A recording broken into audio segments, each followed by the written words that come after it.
You and me come, share my thoughts, and I with you, and tell me who I am. Do you think it possible?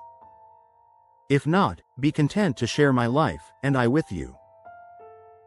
I would rather share than interpret. How about you?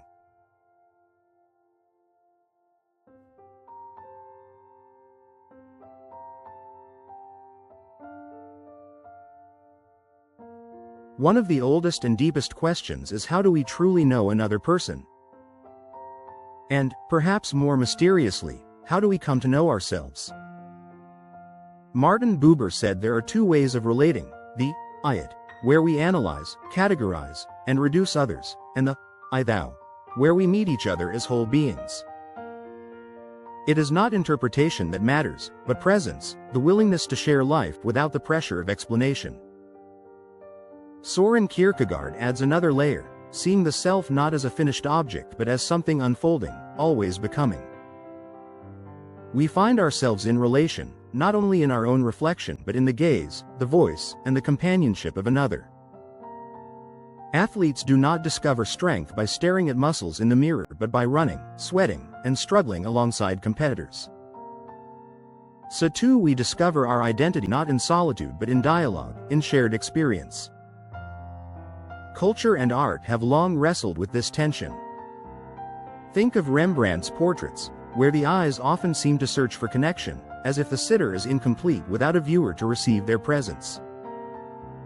Or listen to the slow adagios of Beethoven, where music communicates feeling without definition, yet resists being pinned down to one meaning. Richness lies not in interpretation but in the shared act of witnessing. In daily life, we are tempted to reduce people to categories. We slot others into roles: friend or stranger, introvert or extrovert, helper or challenger. Personality tests like the Myers-Briggs or the Enneagram can be helpful tools, but they risk shrinking the complexity of a human being into a tidy label. We must resist this urge, insisting instead on companionship, the courage to walk together without naming or dissecting. This wisdom appears in small moments. A grieving friend rarely needs an analysis of their sorrow, but rather someone to sit beside them in silence. A child learning to ride a bike doesn't benefit most from a lecture on physics but from a steadying hand in the presence of a parent running alongside. Human connection finds its power not in the precision of words but in the warmth of shared being.